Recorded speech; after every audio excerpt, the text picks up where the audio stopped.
नमस्कार बच्चों, आप सभी का स्वागत है राष्ट्र की भाषा चैनल पर। तो बच्चों, आप सब कैसे हैं? तो आज की कक्षा में बच्चों हम पढ़ने वाले हैं एनसीईआरटी रिमझिम पाठ पुस्तक में से कक्षा चौथी से एक कविता, जिसका भाग 1 हम पहले ही पढ़ चुके हैं और आज हम पढ़ने जा रहे हैं भाग 2। इसके अंतर्गत हम पाठ्य पुस्तक की एक्सरसाइज, अभ्यास कार्य और प्रश्न उत्तर करेंगे। तो चलिए, अगर आपने भाग 1 नहीं देखा है तो मैं उसमें डिस्क्रिप्शन में इसका लिंक डाल दूंगी, आप देख लीजिएगा। तो चलिए अब शुरू करते हैं भाग 2। कविता से क्या कहते मेरे क्या बस का। तो यहाँ पे प्रश्न क्वेश्चन मार्क दे रखा, देखिए। भैया ने क्या बहाना किया और क्यों? तो भैया ने ये बहाना क्यों किया? तो भैया ने बहाना बनाया कि नाव बनाना मेरे बस का काम नहीं है। इसका कारण यह था, क्यों उन्होंने ये बहाना बनाया कि भैया को बाजार से कागज लाकर नाव बनाने में आलस आ रहा था। यानी वो जो नाव बनानी थी उसके लिए कागज लेने कहाँ जाना था? बाजार जाना था, इसीलिए उसे आलस आ रहा। इसके बाद देखिए, बूंदों लहरों लड़ती बढ़ती। कौन बूंदों और लहरों से लड़ते हुए आगे बढ़ रही है? तो रंग बिरंगी कागजों से बनी नाव बूंदों और लहरों से लड़ते हुए आगे बढ़ रही है। गुल्लक भारी अपनी खोलो। किसकी गुल्लक भारी है और किसकी गुल्लक हल्की है? यानी भैया की गुल्लक भारी है और जो बच्चा है उसकी गुल्लक हल्की है। तो ये कविता में आई हुई पंक्तियां हैं, उनका हमें अर्थ लिखना था। अब देखते हैं, चलिए, नाव की कहानी। तो एक बार फिर से कविता पढ़िए। इस कविता में एक नाव के बनने और पानी में सफर करने की कहानी छिपी है। मान लो कि तुम ही वह नाव हो। अगर आप वो नाव हैं, तब अपनी कहानी सबको सुनाओ। तो शुरुआत हम कर देते हैं। तो शुरुआत यहाँ पे की गई है, इस कहानी को हमें आगे बढ़ाना है। तो चलिए आगे देखते हैं। यहाँ पे मैं एक नाव हूँ, मैं कागज से बनी हूँ, मुझे एक लड़के ने बनाया है। तो यहाँ आप लड़की भी लिख सकते हैं, उन्होंने लड़का लिखा है। उसका नाम तो मुझे नहीं पता, पर वह मुझे बनाने पर खुश हुआ। बारिश हो रही थी, उसने मुझे पानी में बहने के लिए छोड़ दिया। मैं बहते बहते दूर निकल गई और आगे जाकर कुछ झाड़ियों में फंस गई। तब से मैं यही हूँ। मैं पानी के कारण गल चुकी हूँ और कभी भी प्राण त्याग सकती हूँ। क्योंकि नाव हम कागज से बनाते हैं ना बच्चों, तो कागज जो है पानी में ज्यादा देर तक नहीं रह सकता ना, पानी से वो गीला हो जाएगा और क्या होगा? फट जाएगा ना। तो सेम यही नाव के साथ भी हो रहा है। यानी अब पानी में बहुत देर से है तो वो अब क्या प्राण त्याग सकती है, यानी कभी भी वो नाव फट सकती है। तो इसमें आप और भी जोड़ सकते हैं अगर आप जोड़ना चाहें। तो चलिए बारिश।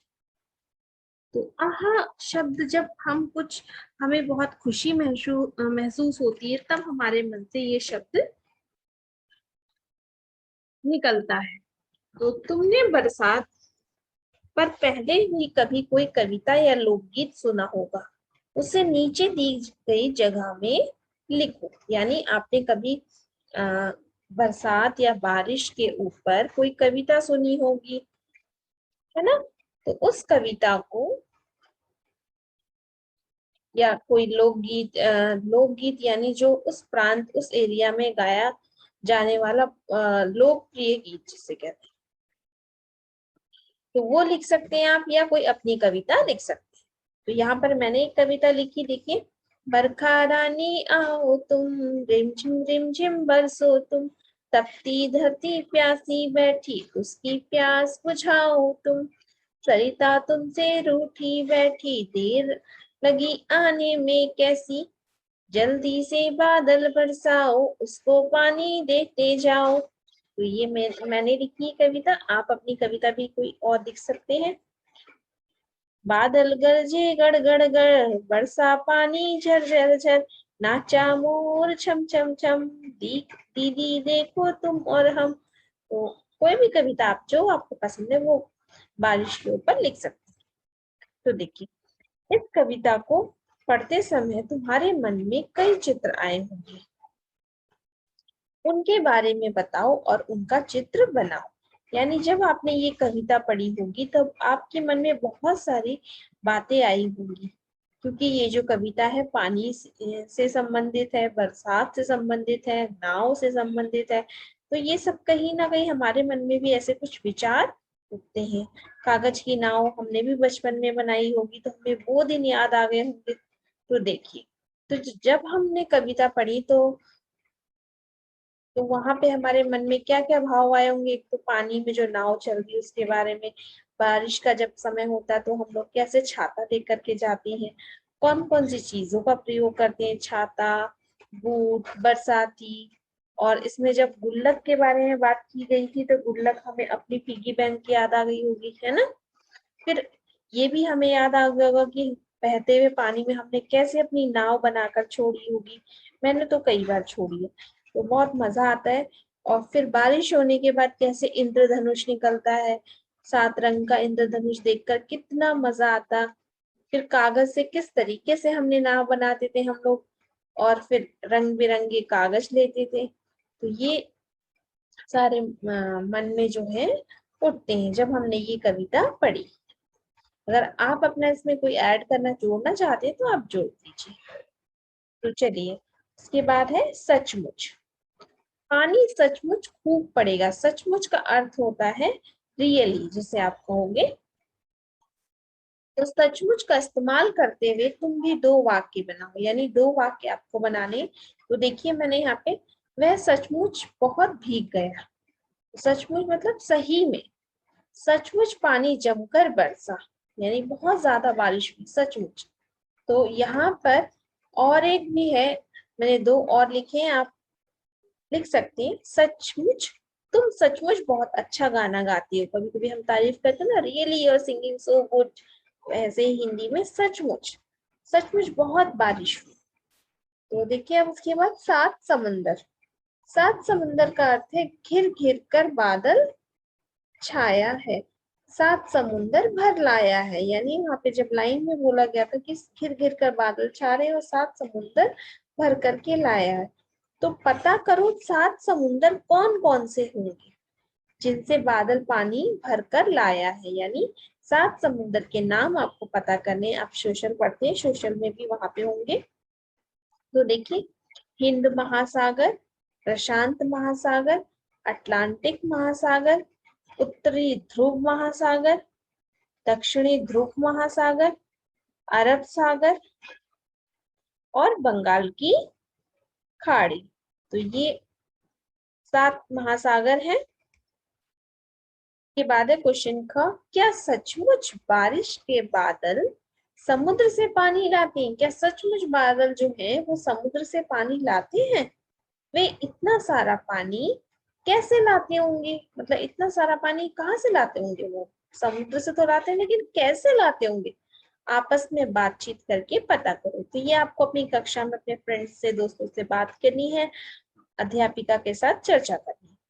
तो अगर लिखने के लिए कहेंगे तो उसका उत्तर यहाँ पे देखिए। हाँ, बारिश के बादल सचमुच समुद्र से पानी लाते हैं। सूरज की गर्मी से समुद्र का पानी भाप बनकर आकाश में चला जाता है। वहां इकट्ठी हुई भाप धीरे धीरे ठंडी होकर पानी की बूंदों में शक्ल ले लेती है। वही बूंदे बादल का रूप लेकर पानी बरसाने लगती है। आपने साइंस में पढ़ा होगा जल चक्र, वाटर रिसाइकलिंग। तो सेम वही हिंदी में इसे हम जल चक्र कहते हैं। देखिए, वाटर साइकिल। तो जैसे बादल जब बारिश करते हैं तो वो पानी नीचे आ जाता है, फिर वो समुद्र नदियों में भर जाता है, फिर वही इवापोरेट होकर के सूरज की जो किरणें हैं वो ले जाती हैं, फिर दोबारा वही बादल का रूप लेकर के फिर से बरसात करते हैं। तो इसे जल चक्र भी कहते हैं।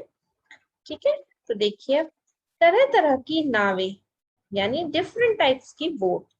तुम कागज से कितनी तरह की नाव बना सकते हो, बनाकर कक्षा में दिखाओ। यानी आप कागज से कितनी तरह की नाव बना सकते हो, मतलब अलग अलग तरीके की नाव बनाते हैं ना, उनमें से किसी एक के बारे में लिख कर बताओ कि तुमने वह कैसे बनाई। यानी अगर आपको 3 तरीके की नाव बनानी आती है तो उसमें से एक नाव का आपको आपने कैसे बनाई है वो आपको लिखना है। तो ये प्रश्न मैंने यहाँ पे नहीं लिखा है, ये आप स्वयं करेंगे, क्योंकि आप कौन सी नाव बनाना चाहते हैं, आपको कौन सी नाव पसंद है ये तो मुझे नहीं पता ना। तो देखिए यहाँ पे एक इस तरीके की नाव बनती है, एक इस तरीके की बनती है, एक इस तरीके की बनती है। जो भी आप बनाएंगे उसका यहाँ पर प्रोसीजर कैसे बनाई है वो आपको लिखनी है बच्चों, ये आपको स्वयं करना है। ठीक है, चलिए। आई बरसात। बरसात के दिनों में अक्सर घरों के दरवाजे और खिड़कियों से पानी की बौछार आ जाती, कभी कभी छत से पानी टपकता है, सीलन भी आ जाती है। ऐसी स्थितियों से निपटने के लिए तुम्हारे घर में क्या किया जाता है। यानी कभी कभी ऐसा होता है कि जो बारिश इतनी तेज होती है तो दरवाजे और अगर ऐसा भी होता है कि दिशा के अनुसार कभी कभी अगर बारिश होती है, उत्तर दिशा से हो रही है तो पानी उत्तर दिशा में अगर हमारा दरवाजा है तो सीधे वो पानी की बौछार हमारे घर में खिड़की दरवाजों से आ जाती है। या कभी कभी छत से पानी टपकने लगता है या सीलन अ, आ जाती है, तो उससे आप निपटने के लिए क्या क्या किया जाता है। तो देखिए यहाँ पे उत्तर, बरसात के दिनों में जब खिड़कियों और दरवाजों से पानी आ जाता है तो वे बंद कर दिए जाते हैं, है ना। अगर पानी अंदर आए तो खिड़की और दरवाजे बंद कर देते हैं। टपकते पानी के लिए बाल्टी आदि लगाई जाती है, यानी जहाँ पे पानी टपक रहा है वहां कोई डब्बा या बाल्टी रख दी जाती है। उनके ऊपर छज्जे बनाए जाते हैं, यानी जो घर होते हैं उनके ऊपर क्या बना देते हैं हम, शेल्फ बाहर की साइड छज्जे जिसे कहते हैं, वो कार्निश वो बना देते हैं।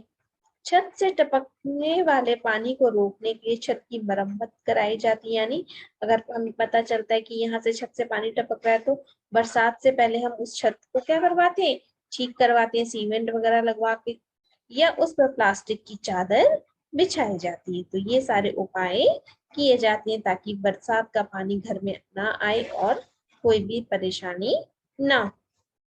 उसके बाद देखिए प्रश्न ख, बारिश के मौसम में गलियों और सड़कों पर भी पानी भर जाता है।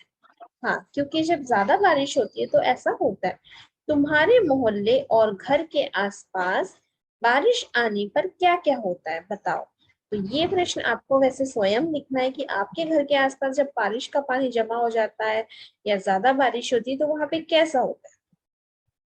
तो आप ये उत्तर अपने आप लिख सकते हैं बच्चों, मैंने यहाँ लिखा है, लेकिन आप अपना लिखना चाहते हैं तो बहुत ही अच्छी बात है। बारिश होने पर मोहल्ले में पानी भर जाता है, चारों तरफ कीचड़ ही कीचड़ हो जाता है, कचरा पानी पर तैरने लगता है। बच्चों के लिए यह मनोरंजन का समय होता है, क्योंकि जब पानी पर कचरा तैरता है तो हम अगर ऊपर से कहीं से देखते हैं तो देखने में बहुत ही अच्छा लगता है, लगता है कि वाटर के ऊपर फ्लो हो रहा है। वे इस पानी में खेलते हैं। जमे पानी के कारण आने जाने में खासी परेशानी होती है, क्योंकि पानी जो है भर जाता है तो क्या होता है, बहुत प्रॉब्लम होती है। जो भी व्हीकल्स हैं, जो भी मोटरसाइकिल, स्कूटर, बस, जो भी हैं ट्रांसपोर्ट के, उन्हें बहुत परेशानी होती है ना। बारिश के कारण मच्छरों का आतंक हो जाता है, यानी जब बारिश होती है तो पानी जब जमा होता है एक जगह तो मच्छर जो है बहुत ज्यादा पैदा होते हैं और जिससे बहुत सारी बीमारियां भी हो जाती हैं। तो बच्चों ये था बारिश के कारण, अगर बारिश ज्यादा होती है तो एक और यहाँ पर देखिए मैंने चित्र लगाया है। अगर बारिश बहुत ज्यादा होती है लेकिन जब घरों में पानी भर जाता है, जब नदियां ऊपर उफान करती हैं, तो हमारे घरों का जो पानी है वो नालियों में इस तरीके के जो सीवर्स बनाए गए उनके अंदर से क्या होता है, चला जाता है। यानी जो सड़क पे भी जो पानी भरा हुआ है वो भी धीरे धीरे करके कुछ समय के बाद जो सड़कें हैं वो इस तरीके से सीवर में उसका पानी जाने के कारण वो सड़कें साफ हो जाती हैं, यानी पानी खत्म हो जाता है। तो ऐसे ही हमारे गली मोहल्ले में भी अगर घर में भर गया तो घर में भी ऐसा ही होता है। देखिए इस तरीके से। चलिए, काम वाले शब्द। काम वाले शब्द यानी जिसे आप क्रिया भी कहेंगे, अगर व्याकरण की भाषा में हम कहें तो क्रिया। पिछले साल रिमझिम में तुमने पढ़ा था कि बनाना काम वाला शब्द होता है। बनाना यानी बनाना खाने वाला बनाना नहीं, बनाना यानी कोई भी काम करना। काम वाले शब्दों को क्रिया कहते हैं। जिन शब्दों से काम होने का पता चलता है वो क्या कहलाते हैं? क्रिया कहलाती है या काम। इस कविता में ढेर सारी क्रिया या काम वाले शब्द आए हैं। तो जब हमने ये कविता पढ़ी तब आपने उसमें ध्यान दिया होगा बहुत सारे वर्ड्स आए हैं, यानी क्रिया शब्द आए हैं। उन्हें छांटो और नीचे लिखो, यानी कविता को आप एक बार फिर से ध्यान से देखिए और उसमें से आप क्रिया शब्द ढूंढ करके यहाँ पे लिख सकते हैं। तो मैंने यहाँ कुछ लिखे हैं, देखिए, आना, घिरना, पढ़ना, भरना, खोलना, चलना, बढ़ना, गढ़ना, छाना, लाना, धरना, लहराना, टटोलना, लड़ना और हर्षाना। और भी अगर कोई क्रिया है तो आप ढूंढ कर लिख सकते हैं। अब आपने कविता में से ये क्रिया ढूंढ करके लिखी। लिखने के बाद आपको यहाँ पे प्रश्न ख में क्या करना है? तुमने जो क्रियाएं छांटी हैं, यानी जो भी आपने क्रिया ढूंढ कर लिखी है, वर्णमाला के हिसाब से उनके आगे 1 2 3 आदि लिख कर उन्हें क्रम में लगाओ। ठीक है, जैसे क्रम का अर्थ होगा, जैसे वर्णमाला में सबसे पहले क्या आता है? स्वर। तो स्वर का यहाँ पर कोई भी एक अक्षर है, ये देखिए यहाँ पर आ। तो स्वर जो है आ का तो कुछ भी नहीं है, तो आ क्या है? सेकेंड हुआ, यानी फर्स्ट हुआ यहाँ पर। ठीक है, तो स्वर क्या कहलाएगा यहाँ पर? आ पहला। अब आ के बाद वर्णमाला में कौन सा क्रम आता है, यानी क्रम के अनुसार आपको लगाने जो ये शब्द है। तो यहाँ पे और स्वर में तो और कोई भी शब्द नहीं है बच्चों। तो इस तरीके से आप ढूंढिएगा। यहाँ पर है ख। क से कोई शब्द नहीं है व्यंजन का। उसके बाद ख, तो ख से खोलना। इस तरीके से दे। इसके बाद क्या आएगा? ख के बाद ग, तो ग से यहाँ पर है गणना, है ना। फिर घ से घिरना, फिर चलना, फिर छाना, फिर छ, फिर झ नहीं है तो ट, से टटोलना, ऐसी ट ठ ड ढ। उसके बाद तो आपको अगर वर्णमाला याद है तभी आप ठीक से कर पाएंगे ये। या आप ऐसा भी कर सकते हैं, यहाँ पे वर्णमाला पेंसिल से लिखिए, उसके बाद इसको क्रम से लगाइए। उसके बाद देखिए धरना, फिर तथ द धना, फिर पढ़ना, फिर पफ व भ ब बढ़ना, प फ ब भ, वहां से देखो भरना, म य र ल, र से कुछ नहीं, देखिए ल से लड़ना। अब यहाँ पे देखिए ल से दो है, लड़ना और लहराना। तो ल पहले दोनों में आया, लेकिन सेकंड अक्षर देखिए इसमें ह है, इसमें ड है। तो हम इसको लेंगे क्योंकि इसमें ये ड वर्णमाला में पहले आता है। ठीक है, तो लड़ना, फिर उसके बाद लहराना, फिर लाना। क्योंकि यहाँ पे मात्रा नहीं है और यहाँ पे मात्रा का शब्द है, तो इसलिए हमने इसको तीसरा नाम। ठीक है, उसके बाद देखिए लास्ट अक्षर बचा है ह। ल के बाद कोई भी शब्द नहीं है, तो सिर्फ ह है, तो ह से हर्षाना। तो इस तरीके से आप भी ढूंढिएगा, बहुत मजा आएगा। इसको आप स्वयं करेंगे तो और भी अच्छा लगेगा, ताकि हम करते समय इसको एंजॉय करते हुए आप क्रिया शब्दों को भी सीख रहे हैं और साथ में ये कार्य भी कर रहे हैं।